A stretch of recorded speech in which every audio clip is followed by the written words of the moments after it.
В заботах суетного света он малодушно погружен. В заботах суетного света он малодушно погружен. И меж детей ничтожных мира слуха чуткого коснется душа поэта. Сейчас, в знак нашей памяти, любви и преклонения перед гением Пушкина, мы предлагаем возложить цветы к подножию памятника.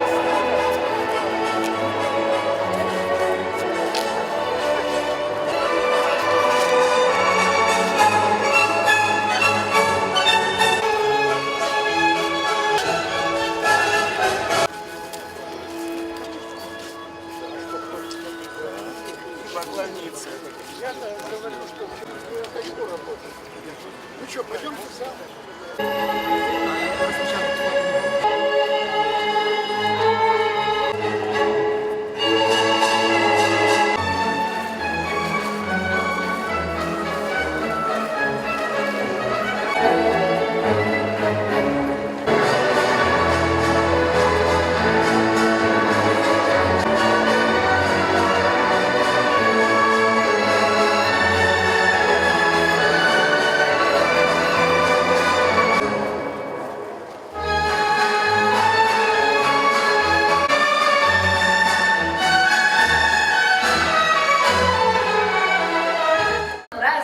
Посвященном 220-й годовщине со дня рождения Александра Сергеевича Пушкина и Дню русского языка. Сегодня, как и во всем мире, практически мы даем дань памяти Александру Сергеевичу. Ну и на самом деле это гений. Пока повторить его практически никто не может. И поэтому особенно приятно, что в этом зале находятся и наши студенты. Молодежь надо воспитывать. Они должны это все впитывать в себя в последующем, чтобы эта память никогда не была забыта. Отдельная статья Александра Сергеевича. Я не на полчаса, я буквально 5 минут. Отдельная статья у Александра Сергеевича, это, конечно, вы знаете, сказка, тема сказок. Помимо, на которых воспитывались мы, на которых воспитывались наши родители, на которых воспитываются наши дети, внуки. И помимо тепла и душевности, в них сокрыты такие тайны, которые еще предстоит нам всем разгадывать. Но и еще одна тема, которую обязательно выделил бы, это, конечно, любовь к родине. И день рождения Пушкина, и русский язык соединили вместе. Наверное, это такой объединяющий элемент. И для Беларуси это тоже приятно. Почему? Потому что в Беларуси два государственных языка, русский и белорусский.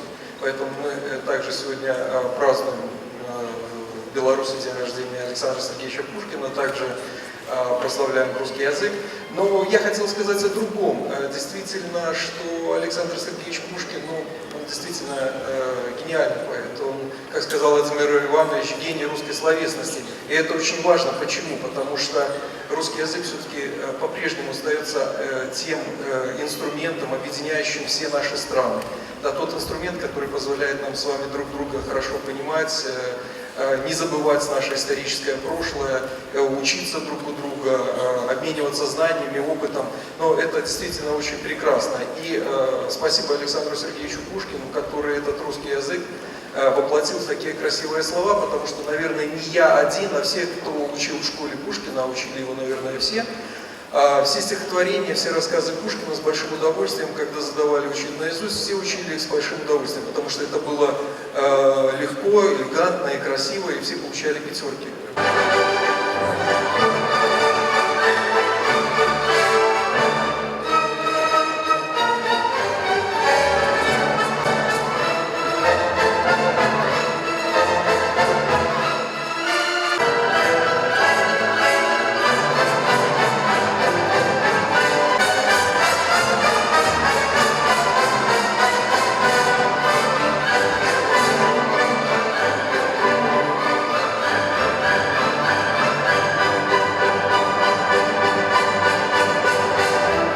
Друзья мои, прекрасен наш союз, Он как душа, неразделимый вечен, неколебим, свободен и беспечен.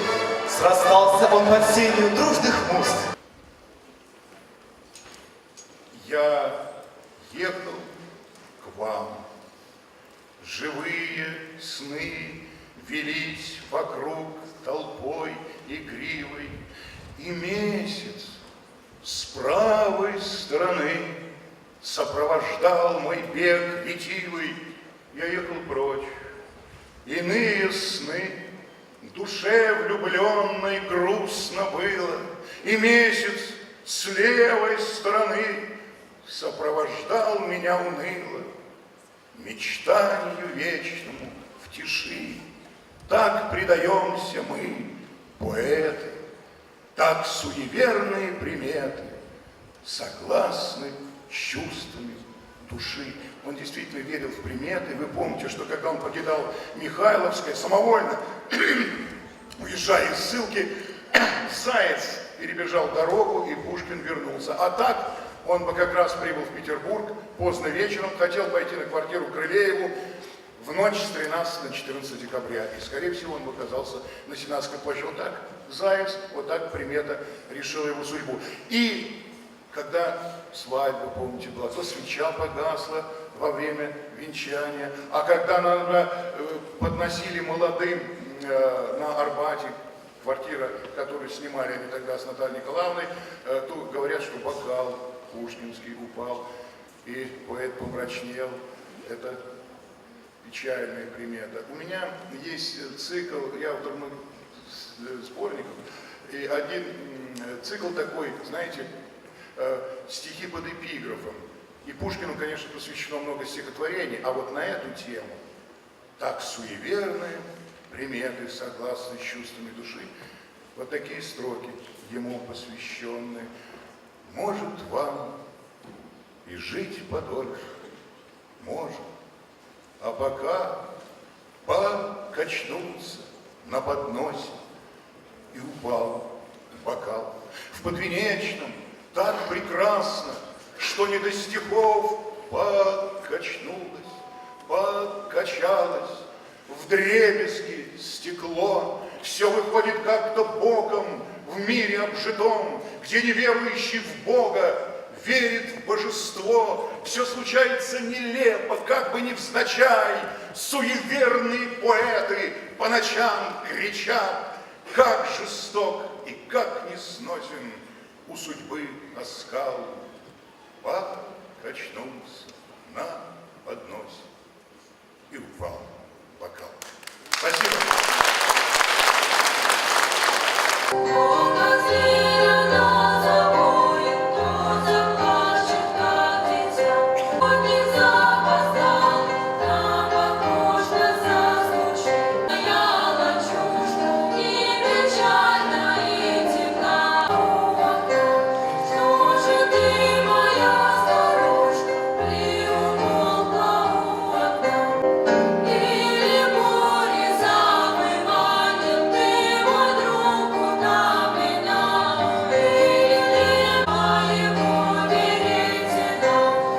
Тебя пустынный уголок, приют спокойствия, трудов и вдохновения, где льется дней моих невидимый поток, на лоне счастья и забвения.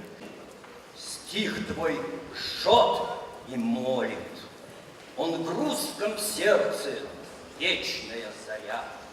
Один поэт в России молвит, остальные разве ж говорят. И если бы меня спросили, ваш Пушкин, чем он так велик, он вечный сын родной России, душа его русский язык. Цветок засохший, безуханный, забытый в книге вижу я, и вот уже мечтою странной душа наполнилась моя. Где цвел? Когда, какой весною, и долго ли цвел, и сорван кем? Чужой, знакомой ли рукою, и положен сюда. Зачем? На память нежного ли свидания, или разлуки роковой, или одинокого гуляния? полей в тени лесной. И жив ли тот, и та жива ли? И где теперь их уголок? Или уже они увяли, как сей неведомый цветок? Я вас люблю.